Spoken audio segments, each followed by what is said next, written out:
Ayan guys, magsisiligang ako ng baboy tsaka lagyan ko ng puso. Ito lang yung available na gulay dito sa amin. Lagay ko na yung puso ng saging. Nilaga ko na yung baboy. Lumambot na siya. Puso ng saging sa kangkong lang yan guys. Yan lang ang aming available na gulay dito sa aming bahay. Kaya kung anong gulay natin dyan, pwede natin ilagay. Pwede! Kahit anong gulay yan, basta gulay. Ayan guys, oh. Luto na yan guys. Lagyan natin ng konting magic. Yan, konting magic lang. Cubes na pork para sumarap. Lahatin ko na ito guys para malasa siya. Saka, yan, sinigang mix. Sinigang mix. Oh. Gising na yung aking mga anak. Mag-alauna na yata eh. Bumabawi yung mga anak ko yan guys. Dili sa mix, hindi natin ubusin. Baka sobra namang asin. Saka, kunting asin. Lalaga mo lang yung baboy. Tapos ayan. Ilaga ko na yung baboy. Hindi ko na pinakita yung paglaga ng baboy. Alam nyo na yan.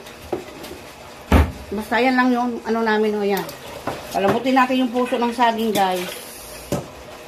Hugasan natin ang kangkong natin. Ilagay natin guys yung kangkong. Ayan yung aking kangkong oh. Yan. Ilagay natin yung kangkong.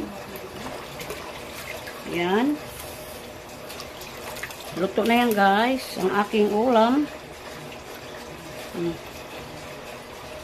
Takpan muna natin. Habang iniintay natin maluto. Ayan na guys. Luto ng aking sinigang na baboy sa puso ng saging sa kakangkong. Yan. Ganyan lang magluto kasimple guys. Mabilis lang tayo magluto pag marunong tayo magluto. Diba? Yan, hanggang dyan na lang guys. Thank you so much sa mga support nyo sa akin. Ay nako, nag-ano na yung aking, nagmumoist na yung aking camera. Yan guys. Luto ko na ang aking ulam guys. Magandang hapon sa inyong lahat. Ito po yung aming ulam ngayon. Sinigang na baboy with puso ng saging sa kakangkong. Ayan guys oh.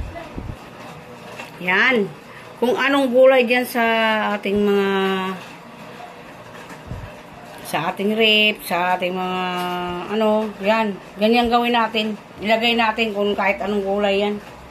Hanggang dyan na lang guys. Thank you so much sa mga support nyo sa amin. Hindi ako magsasawang magpasalamat sa inyo.